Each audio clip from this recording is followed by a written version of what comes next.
Hey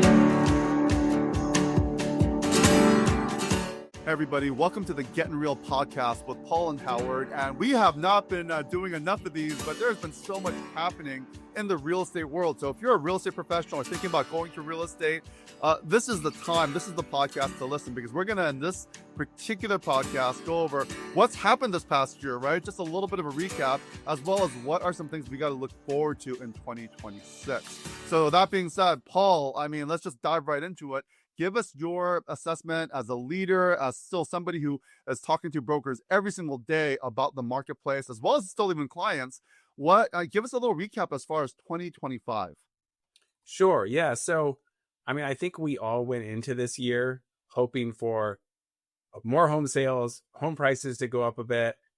We have gone through 2 years, have been two of the slowest years in real estate in the last decade. And at least our office, the offices I'm a part of at John L. Scott, we've grown our market share in the last 2 years. But looking at actually how the year started and ended, we can go through it a little bit, more of the details. But what's super interesting, of all the years, the 22 years I've been in real estate, this has been the first time where when you look at sales and home prices, because those are the two metrics, right? Both of them basically finish where they started. So home prices are basically flat. Sales are basically flat year over year, at least for Whatcom and Skagit County, which are the areas that I serve and kind of help lead. Howard, would you say in the King counties, Pierce counties, Snohomish counties, pretty similar?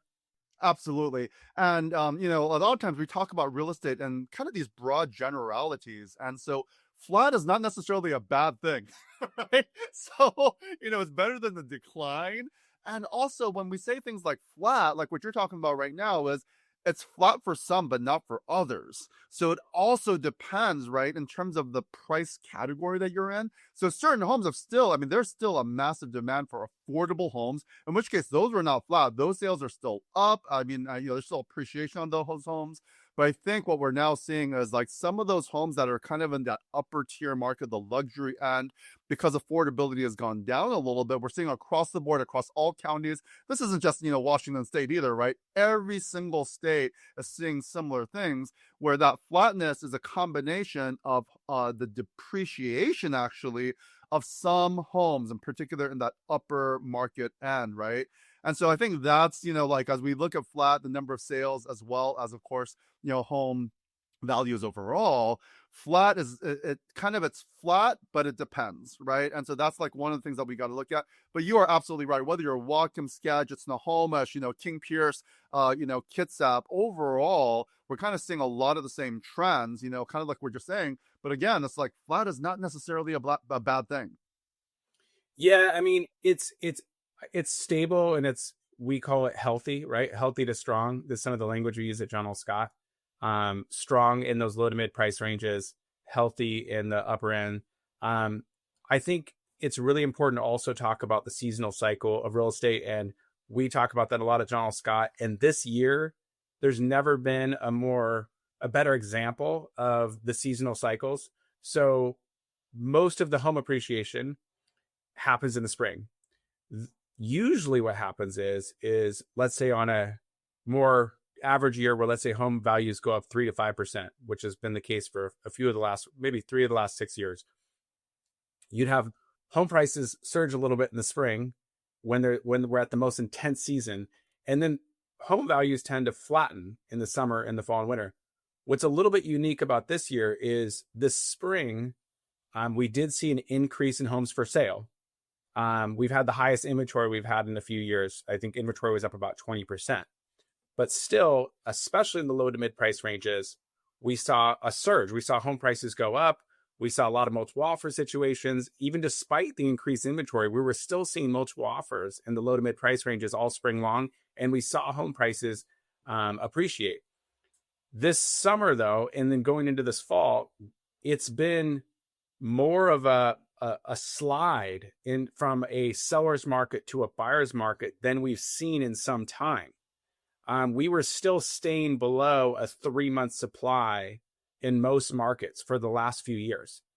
But because of the lingering inventory all summer and then going into the fall and then going into the winter, we saw things move from a 2 month to a 3 month. And then in Whatcom County right now, we're at a 4 month supply of inventory, which we call that a healthy balanced market. But in most price ranges, in most of the outer communities, that turns into more of a buyer's market, really.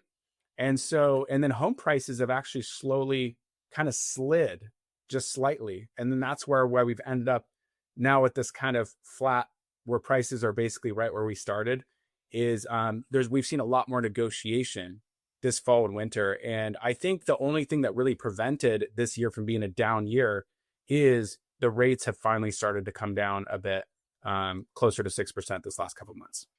Yeah, and when you're talking about the interest rates coming down and that impacting sales, I mean that is so much of just human psychology, right? In terms of like, oh, rates are good, rates are like no longer like a ridiculous price. So we always have to remember the rates. You have to think of it as a product, just like a home as a product. And so when rates are no longer on sale, right? Basically, during the COVID years, rates were like Black Friday sale prices because they were at like 2.5%, 3%.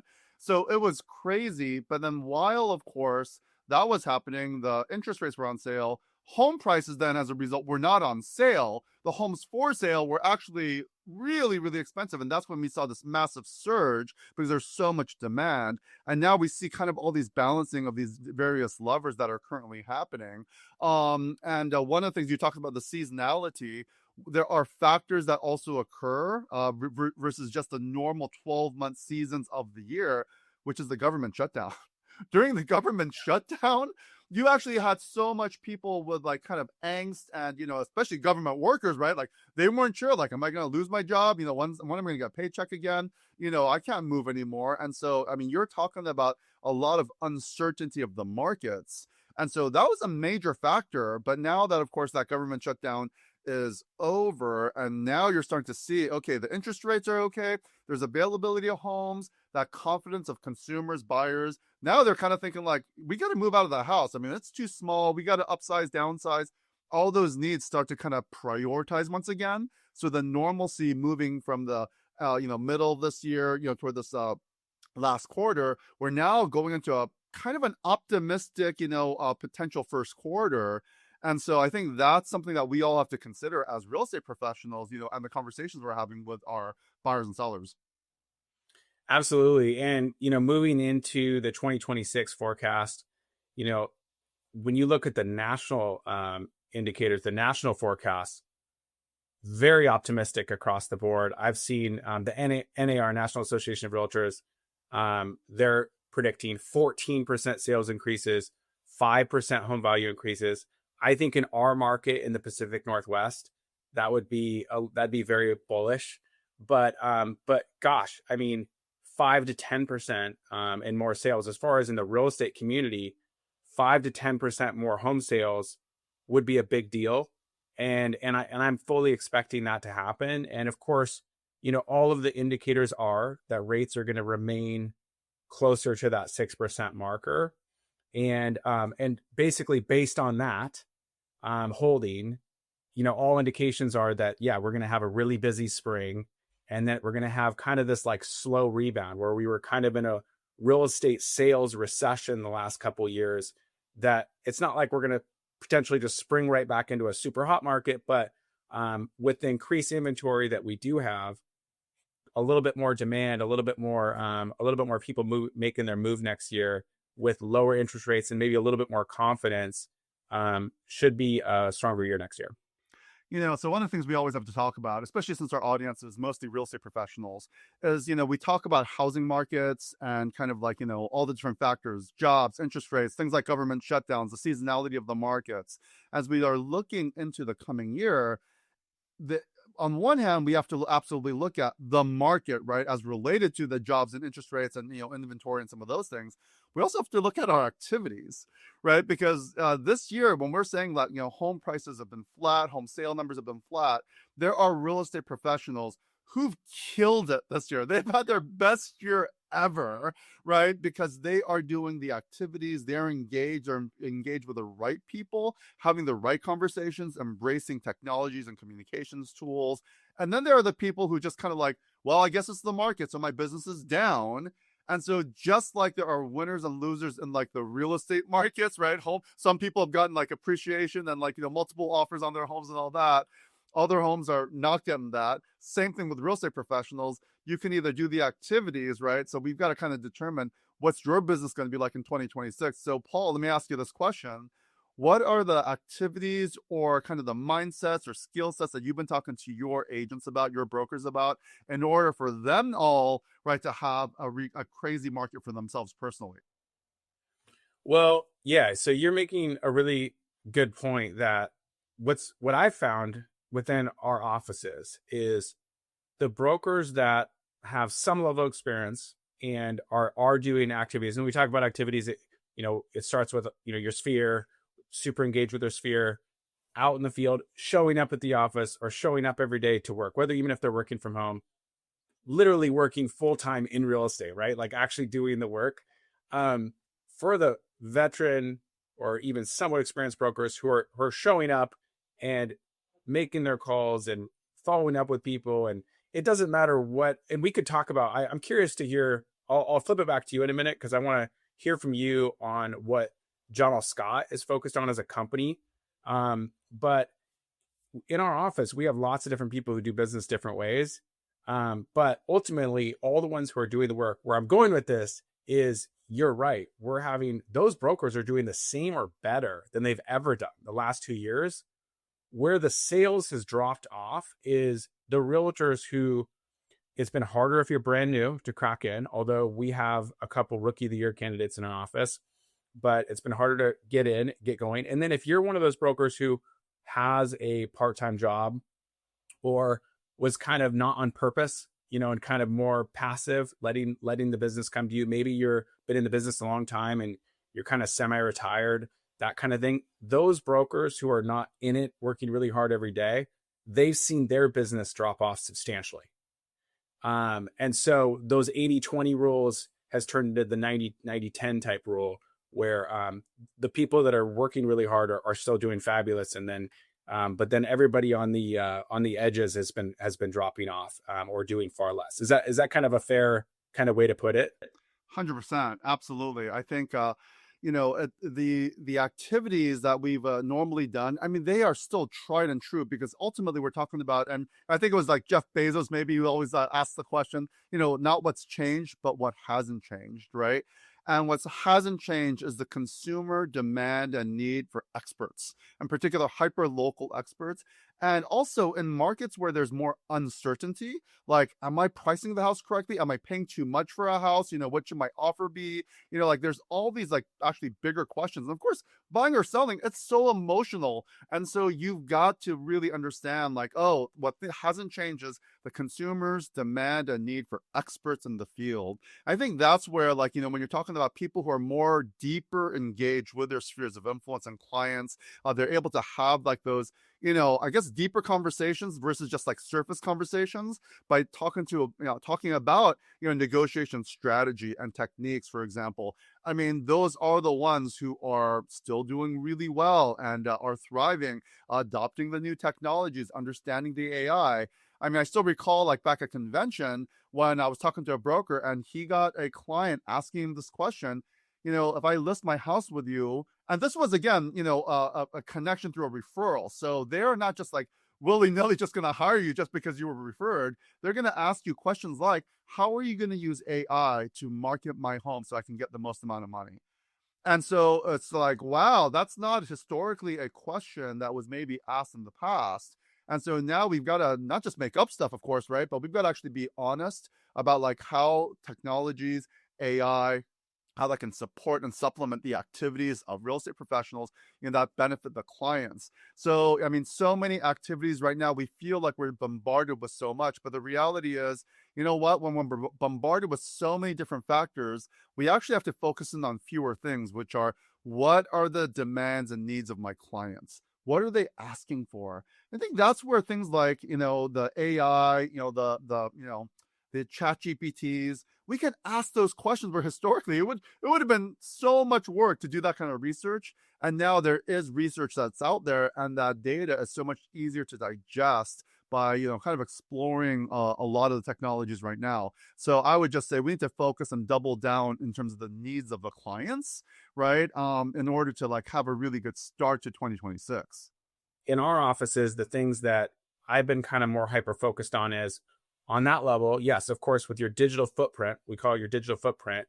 Um, with AI, how do we help our brokers market properties utilizing AI? How do we help them market themselves utilizing AI? How is AI changing how how people find you, how they find homes?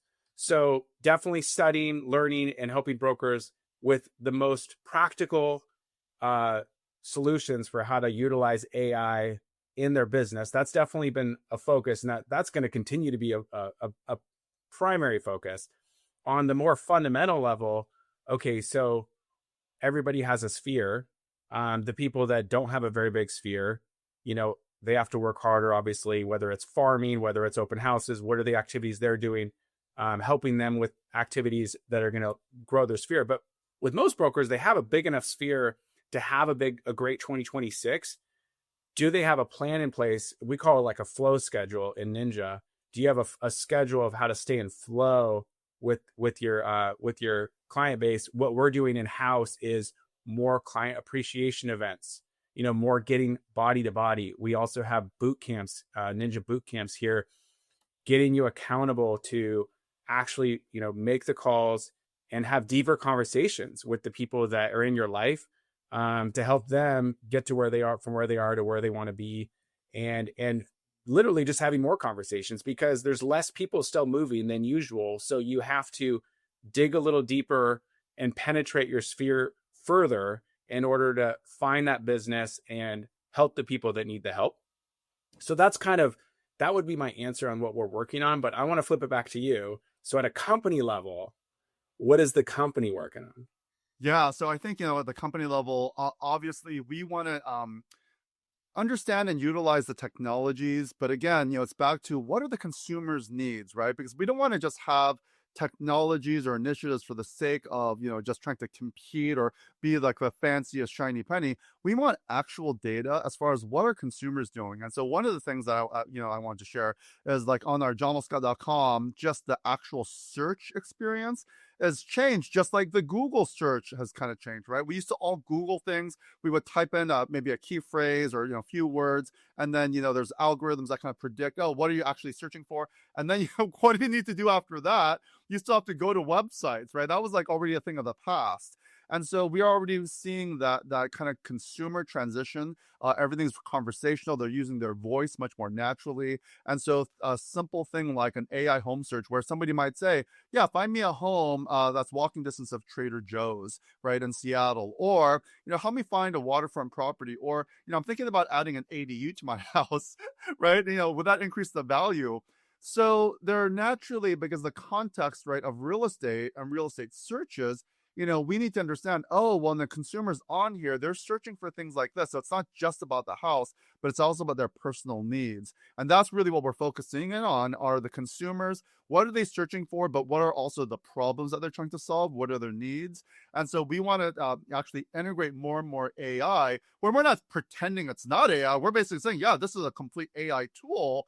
But the context here of what you just asked for, here's homes that might meet your needs, but we can also kind of like figure out some solutions for you. So really, this process is also an incubation process. We're building trust with real information, that the consumer will actually come and engage longer, so that by the time they're ready to talk to a real estate professional, a John Scott broker, oh my gosh, they are just like, there's this nice synergy, and now you're an actual person with expertise, and the technology is kind of set up that incubation process, and so they're more likely to do a transaction sooner. So those are some of the things that we're looking at. I just literally had a meeting today about just back to the predictive analytics. We all have these databases, as far as like, oh, in my database, who's most likely to move? So Paul, if you've got 100 people right now in your database, I bet you're curious, okay, well, I stay in touch with these people pretty well, and I have a pretty good idea of which ones are likely to move, but you just are not a supercomputer. And the supercomputers, right, the AIs can make a better prediction based upon all the bits of data, like how long you've been in the house, right? And so the chances of like you maybe or one of your clients moving in 90 days, those systems are getting better and better. So those are things that we're additionally looking at, are like what are algorithms out there so that we can actually help clients sooner in the right timing. And then also we don't want to be pushy to people like, I'm not ready. I just bought a house last year. I'm not going to buy it or sell the house again this year. So we don't want to force them, but we do want to incubate. And we also know that there's referral opportunities from them. So even parsing out the right content to the right people so that it doesn't feel like you're just spamming me with like irrelevant email drips, but rather things that are interesting to the consumer, that's basically a benefit for the consumer, for the broker, as well as the spheres of influence, the referral opportunities, that can happen, through that synergy. So, I mean, we're really looking at it all from the perspective of how can technology, our expertise, and basically the relationship, right? How can we like marry all that together so it actually makes sense? Let's solve real problems, not just be fancy AI slick tools that probably 9 out of 10, or 99 out of 100 consumers or agents won't adopt, right? And so we're really keeping an eye on all those kind of pieces, but we want to solve real problems, basically. Well, so what about, so let's say right now with the AI tool on John Scott, it's cool. I like it a lot.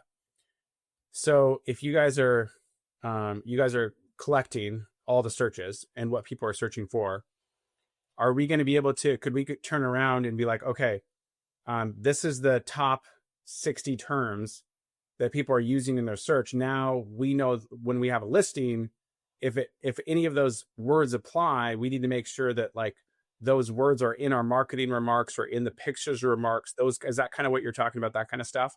Absolutely right, Paul. So let's go really specific, right? Because we know that some of the top searches on the new AI home search feature is waterfront, water view, right? Because we're in the Pacific Northwest here. There's a lot of views.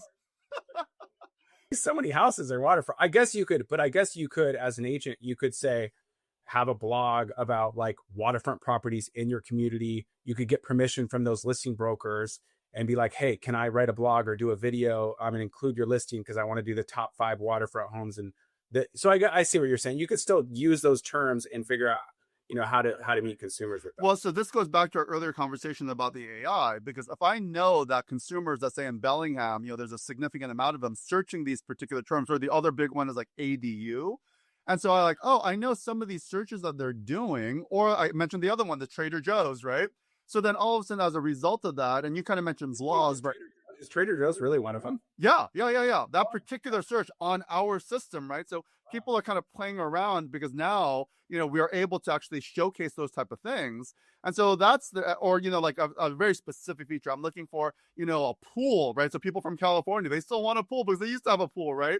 So, based upon a lot of these factors as far as searches, I know that, where we are now with social media, interest-based media, I can create short form content. And so you mentioned blog. I would say it could be a blog, it could be a written blog, or you can create a short piece of video that says, hey, everybody, in this video, I want to talk about, does it make sense to have a pool, when moving from California to Washington?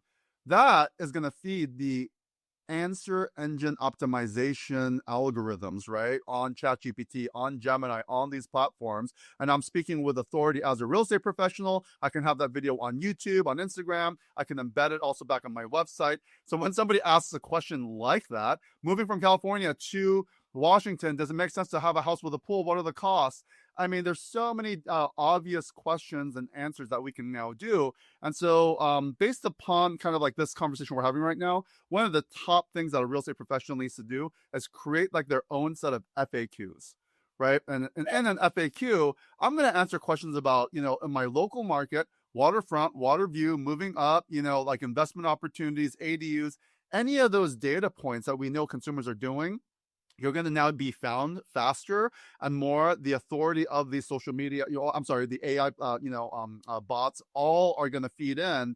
And so that's just part of the learning model now, right? It's just like, we've got to kind of play. I mean, it's not going to go away, right? It's kind of like at this point, AI is going to continue to advance. But again, what hasn't changed? A consumer is still looking for a local expert. So when you are the voice and the face, and you have the real estate knowledge, that's really where so many of the wins are, is when we're able to speak with authority and we're talking about the things that consumers want to know about. And so I think it's a really exciting time to come into the real estate business, to be in the real estate business, as long as we're willing to go deeper into what's happening in the world, right? What's happening with technology, what's happening with our consumers. And so, yeah, I mean, I think that's what we're working out, John Scott. I think you're doing the same great thing, right, at the office level, in the various regions. Well, so I want to bring up one tip though too. So you brought up making the video. So I used to have a blog that I did constantly, and it was great. And then I switched to doing mostly video content. And now with AI, it from what I'm understanding, you basically have to do both. So what we're working on in office and what I'm working on with my own content, like this video we're making right now, when we post it on our website, we're going to also have a blog post with it. And from what I'm reading about, all the AI classes I'm taking, AI is kind of like maybe dumber than Google right now in a way. Like it's kind of almost going back to like when Google first started, where all these keyword terms are all mattering again. So it's like if me and you are talking about how to have a successful career in real estate, we have to talk about it in the video. We got to make a video about it. We got to post it, and we're gonna have a blog post talking about summarizing our all of that. Because if I don't have the blog post summarizing the video in detail, and I don't have that on the right websites, it's not going to be found necessarily by AI. So it's kind of like now you're kind of having to do both. Is kind of the way I'm understanding it and the way we're working it. Yeah, I think there's also this misconception that because like we've got to do more, it's harder to do. It's actually easier to do now because that's what the AI is actually doing. So you can create the same piece of content, but all of the content's written for you. You could have it summarized. I mean, so I think this is kind of a time where the historical excuse of, oh, I'm not good with technology. Actually, the technology is now more adapting to you than ever before. So it's more actually, are you ready for it? It's more overcoming fear. Doing something new, it's frightening, right? Like, I haven't done this. I don't want to put myself out there. I don't want to seem salesy.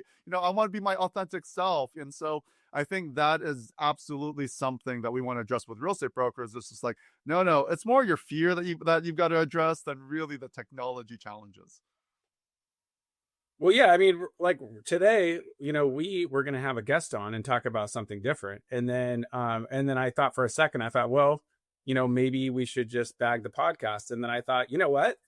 That's exactly what you don't want to do. You got to still get on. And we decided on a couple of topics, talking about the housing market, talking about what we're working on for 2026, and we're doing it. And then when this is done recording, you're right. We can have an AI transcript of the whole thing. We could have an AI blog summarized for us. And then we're going to post it, and it's out there. So it's just a matter of, you're right, brokers just doing it, just doing those things. And we obviously want to help brokers with that if they want to learn the tools or get the help they need to do these things. But you're right. It's the video editing processes, the blogging processes. I don't like the idea of AI just spitting out blogs for you. You kind of got to go in and add to it and change to it. But man, it's pretty sweet. Like when we're done with this video, we could have an AI summary written for us on the blog. And then we could just go, okay, well, let's just add to that a little this, and then bam, it's done. It's pretty sweet. Exactly. And at the end of the day, right, we're basically creating content, education, and so much of real estate is education. We're educating our clients. We're giving them, some peace of mind. We're telling them like what's actually happening in the market, so that when they're actually making decisions, this can make massive life, kind of changes for them, right? When we're able to give them the kind of, information. And so it's an exciting time, I would say, as long as the people, all of the brokers out there, they've got the right mindset. So it starts there. That's why Ninja, they focus immediately on gratitudes, because it just puts our mind in the best place when we're thankful for our clients, and our communities. I mean, so much is happening, in our communities, and we just see, real estate professionals just rise, and really care about their communities, not because they're like looking just for, a real estate opportunity, but they actually care for our communities. We live in our communities. Right now, there's a lot of flooding happening, some historic, like over 100-year floods happening all over some of our marketplaces. And we just see so many of our real estate professionals just out there in their communities serving, just whatever they need. And so I think that's what, it's all about right now, is making sure that we are doing the work that really supports our communities. And so that's what I'm really looking forward to in the coming year, is more of that. It's an exciting time. And Paul, as a leader, we just appreciate you so much, and all you're doing for your brokers. And I'm looking forward to 2026. Yeah, and I mean, I'll close it out by just you brought up ADU 2 or 3 times.